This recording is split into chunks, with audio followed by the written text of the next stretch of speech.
My wife and mother-in-law have been calling me a walking ATM in Portuguese for months. Tonight I responded in fluent Portuguese. Good, because tonight you're both leaving my house with nothing. Throwaway account. 36, male, anesthesiologist in Houston. Married to Elise, 33, female, for 7 years, no kids. Her mother, Sophia, 56, female, moved in with us about a year ago. Some background. I make around $380K a year, work brutal hours, lots of night shifts.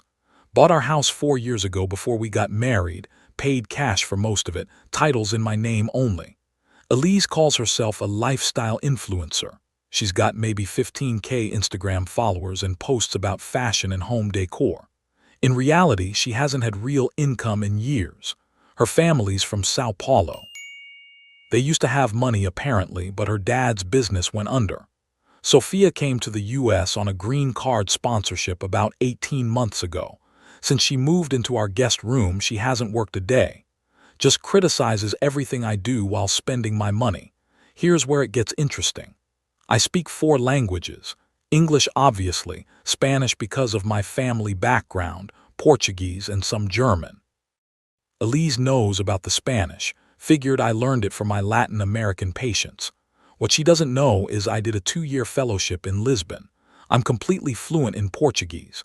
Never came up, she never asked. About 6 months ago, I started noticing our joint account was bleeding money. Designer boutiques, high-end furniture, random Zelle transfers. I pulled statements and found nearly $95,000 had disappeared over 2 years. Some went to Elise's personal account. Some got wired to someone named Sofia Almeida in Brazil. I'm a doctor, not an idiot. I hired a PI. Took him 3 weeks to get me what I needed. The money was going to Sofia's relatives in Brazil. But the real gold mine was the WhatsApp messages between Elise and Sofia that he recovered, in Portuguese. He works so much overtime, the money just flows in. Another 2 years and we can get the house and his 401k, then divorce. He's boring, but at least he's an ATM that doesn't complain. I met with a divorce attorney, Jonathan Price. Guy's been practicing family law in Houston for 20 years, handles a lot of high-asset cases. We reviewed the prenup from before the marriage. I insisted on it. Everything I owned before the wedding stays mine. No alimony. Joint account is for household expenses only, not for sending money to Brazil. Jonathan said to stay calm and get them to incriminate themselves on record. So tonight, I set the stage. I made moqueca, Brazilian fish stew, opened a nice bottle of wine, acted like everything was normal. They think I'm this oblivious American who only speaks English and watches ESPN. After dinner, they started talking in Portuguese like they always do. Sophia, look at him eating like that. No class, but at least he brings home money. Elise laughed. You always said I should have married a rich lawyer, doctor's close enough, I guess. Sophia, a few more years you get the house, split his retirement, then you can find someone younger. Elise, God, I'm so bored with him, but this house is in his name, so I have to wait it out. Then they actually laughed and clinked their wine glasses. To celebrate fleecing me, I finished my meal, set down my fork, took a sip of wine, and responded in perfect Portuguese. Calmly, that's good because tonight you're both leaving my house with empty hands. The look on their faces, I could never forget that. Elise dropped her fork. Sophia's mouth just hung open. Sophia, you speak Portuguese, me. You forgot I lived in Lisbon for 2 years. Oh wait, you didn't even know. You never asked about my life. I stood up, still in Portuguese. I've understood every word for months, every plan, every insult, every scheme about my money. My divorce attorney is waiting in the driveway. You should probably start packing. I opened the front door. Jonathan Price walked in with my pie carrying a thick folder. This is where I'll pause because I'm still shaking. They're in the guest room now and I can hear them arguing in rapid Portuguese. They don't know I can still hear them. Sophia's saying, how could you not know he spoke Portuguese? And Elise is screaming back, how was I supposed to know? He never said anything. Yeah. Maybe if you'd asked me one single question about my life in 7 years, you'd have known. Update coming after they're gone. Edit. Lots of people asking about the prenup. Yes, we have one. I insisted on it before we got married. She signed it.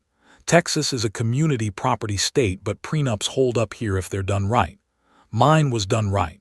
Edit 2. For people asking why I never told her I spoke Portuguese, honestly, it just never came up. We met at a charity event in Houston. She knew I was a doctor, knew I spoke Spanish for work.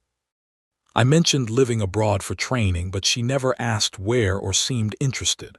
After a while, I stopped volunteering information because she clearly didn't care about anything that didn't involve her. Update 1. It's been 3 days since the dinner confrontation. They're gone. Here's what went down that night. When Jonathan walked in with the pie, we all sat back down at the dining table. Jonathan put the prenup on the table, all 12 pages of it. Started explaining in English, but I translated key parts to Portuguese so there was no confusion. The house, mine, bought it 2 years before we got married, title in my name only.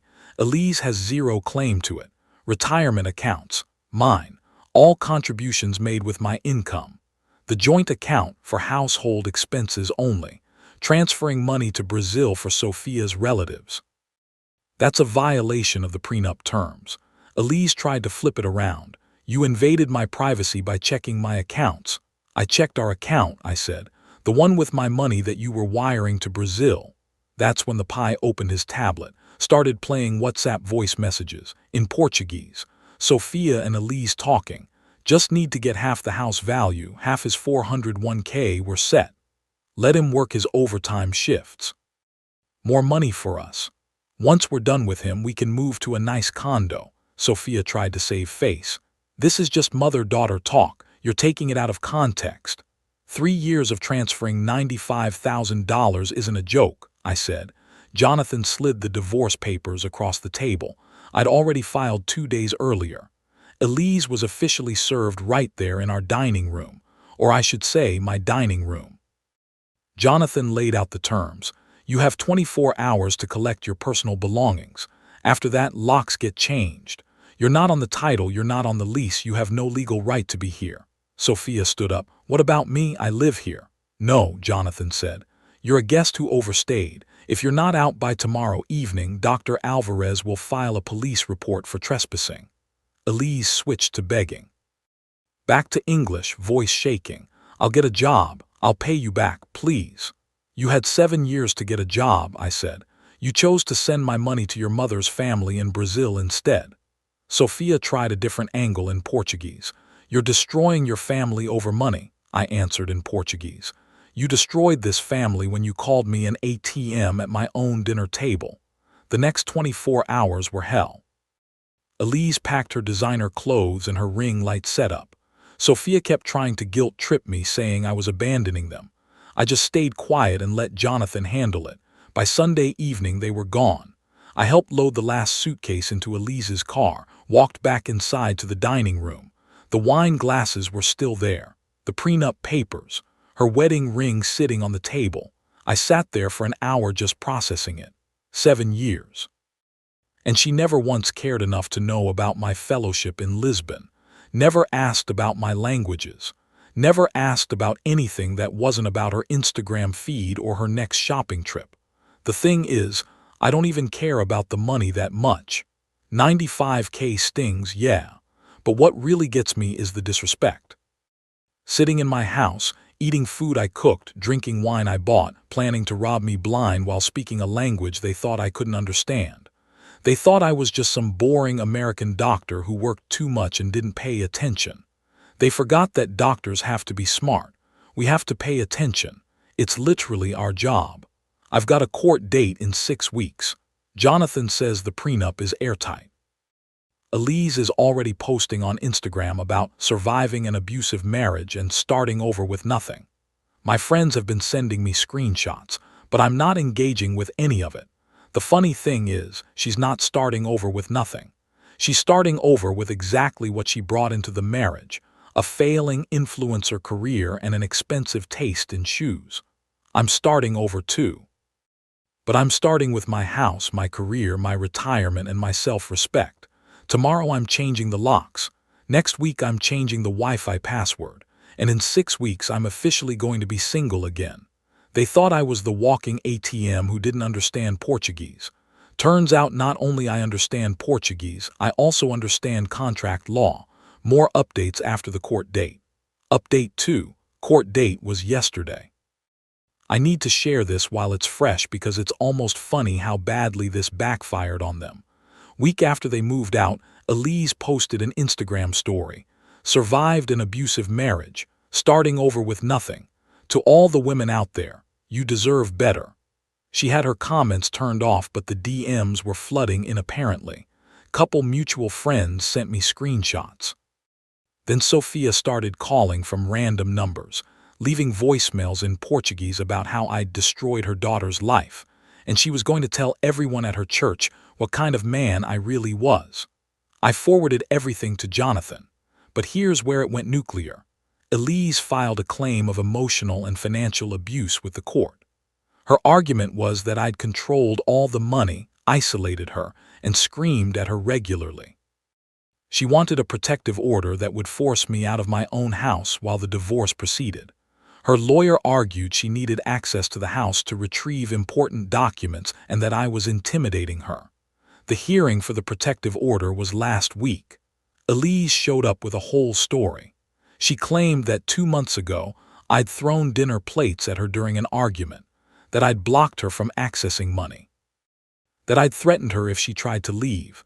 Her lawyer asked, "Can you describe your husband's temper?" Elise, crying, "He would come home from the hospital and just explode, throwing things, screaming. One night he threw an entire set of dishes at the wall while I was standing there." The judge looked concerned, looked at me. "Dr. Alvarez, how do you respond to these allegations?" Jonathan stood up. "Your Honor, my client has video evidence that contradicts every claim.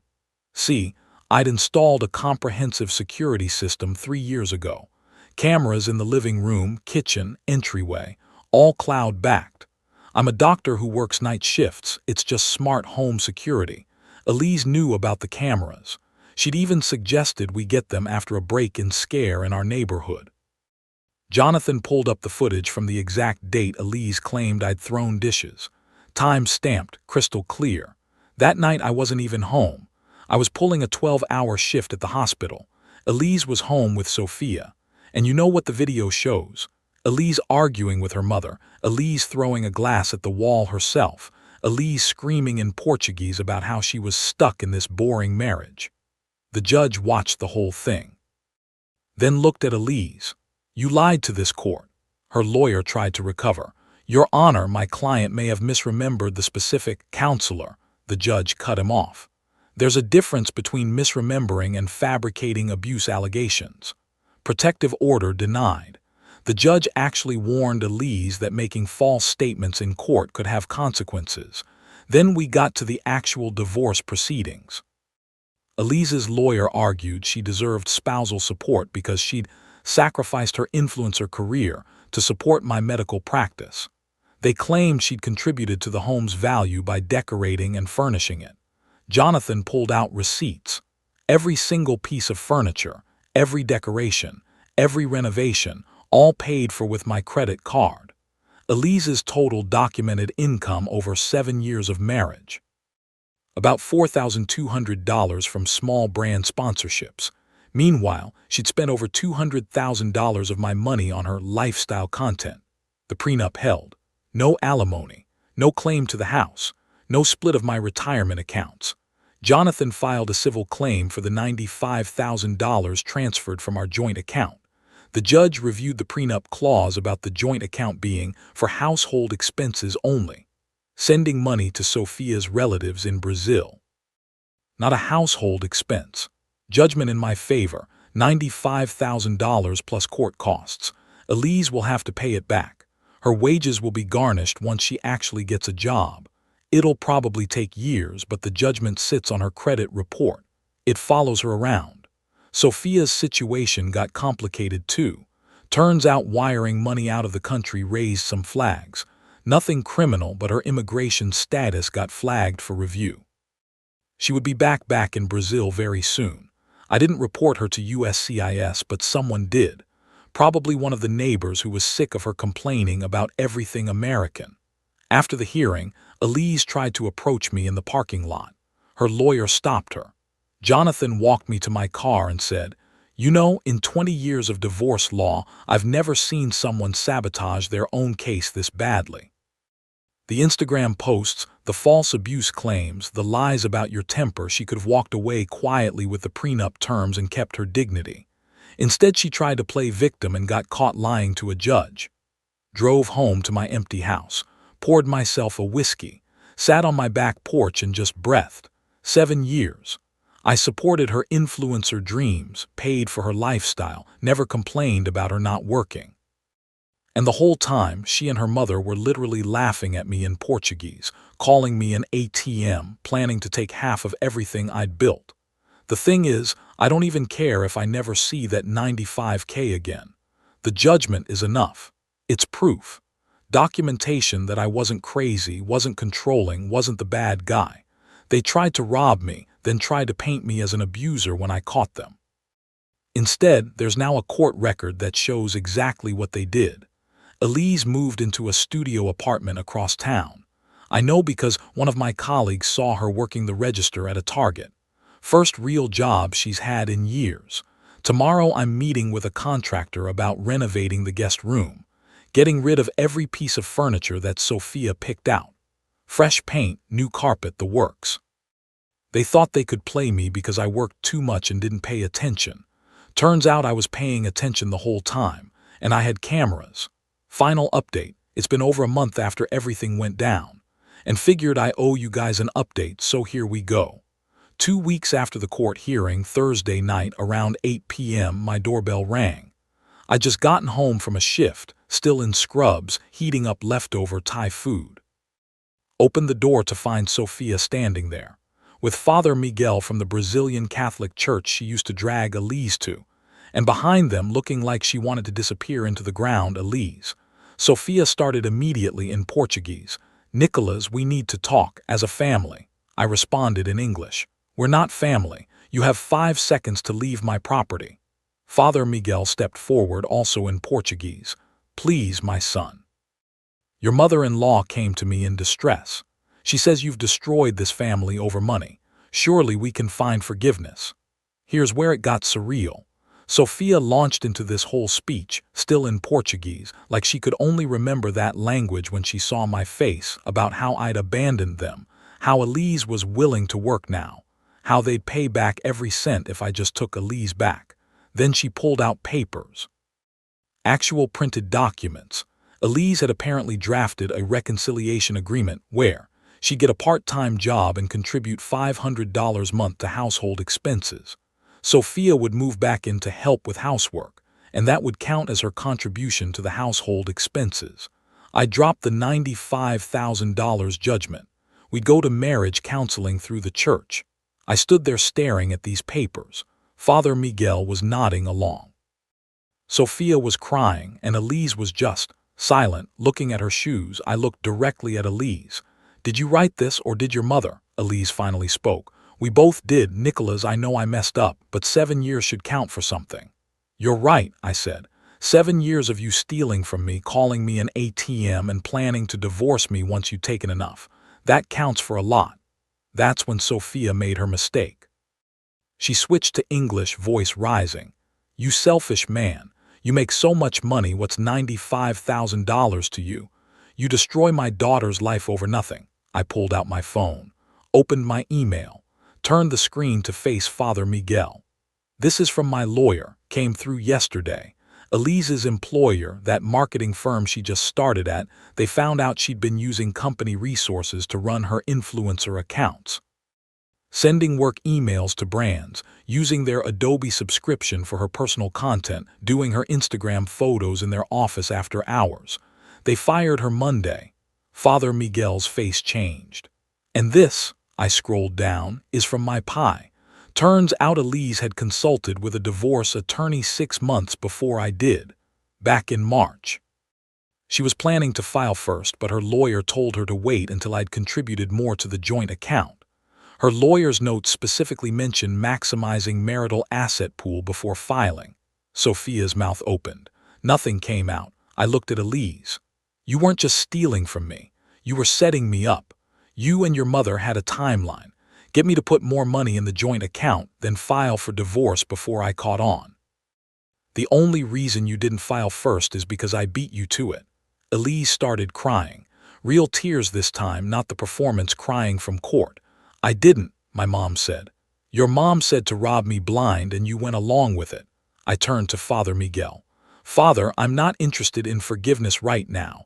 I'm interested in these two women leaving my property. Sophia tried one more move. Reached into her purse and pulled out a checkbook. Fine, I write you check right now. $95,000, we pay everything back. I almost laughed. That account has $1,200 in it, I already checked. You think I'm stupid enough to take a bad check? I pointed at the papers in Sophia's hand. You keep that reconciliation agreement, frame it, because that's the closest you're getting to my house or my money ever again. The judgment stands. The divorce is final, and if either of you show up here again, I'm calling the police. Father Miguel looked uncomfortable, started backing toward their car. Sophia grabbed his arm. Tell him about forgiveness. I think, Father Miguel said carefully, that perhaps we should go. Elise hadn't moved. She was still standing on my doorstep, staring at me. Finally, she spoke, voice barely above a whisper. I thought you'd never find out about any of it. I know, I said. That's the problem. She nodded slowly, turned to follow her mother, then stopped, looked back one more time. For what it's worth, Nicholas, I'm sorry. No, you're not, I said. You're sorry you got caught. She didn't argue, just walked to the car. After they left, I sat on my front steps for 20 minutes, just processing. They really thought I'd take Elise back. After everything, the theft, the lies, the court hearing, the false abuse claims, they genuinely believed I'd signed that agreement and let them move back in. The kicker. I found out later from a mutual friend that Elise is now working at Target. The marketing firm fired her without a reference. She's making about $13 an hour. At that rate, with her rent and expenses, she'll be paying off that judgment until she's 50. Sophia got sent back to Brazil not long after the meltdown at my front door. She tried to get another visa to come back to the U.S., got denied. The USCIS flags are permanent on her file now. So here's where I actually am. I changed the locks again yesterday, had a locksmith come out, upgraded to smart locks. My brother helped me move furniture around this weekend. The guest room where Sophia used to live is now my home office. Got a standing desk, good chair, mounted my diplomas on the wall, including the certificate from my Lisbon fellowship, in Portuguese. Started going to the gym at 6 a.m. before shifts, meal prepping on Sundays. Small stuff, but it's mine, my routine, my space, my life. The house is quiet now, really quiet. Sometimes I sit on the back porch with a beer after work and just listen to nothing. No one criticizing my clothes in Portuguese. No one planning to rob me over breakfast. Just quiet. My lawyer called yesterday. Said Elise's lawyer sent over a proposal to reduce the judgment amount in exchange for a lump sum.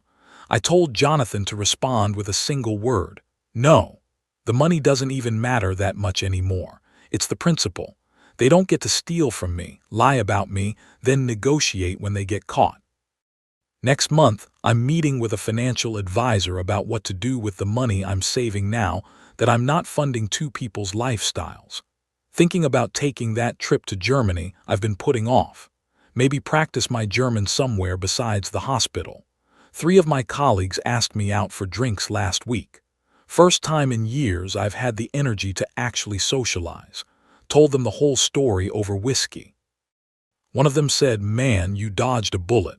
I corrected him. "Nah, I took the bullet for 7 years, then I finally took cover." They showed up at my door thinking I was still that same guy who'd let them walk all over him. The guy who worked 80 hours a week and never asked questions. The ATM who didn't understand Portuguese.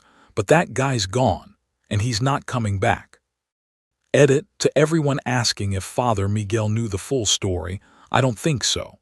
Sophia probably fed him some sob story about the evil American doctor who abandoned his wife. After he saw the evidence on my phone, he got out of there pretty quick. Can't really blame him.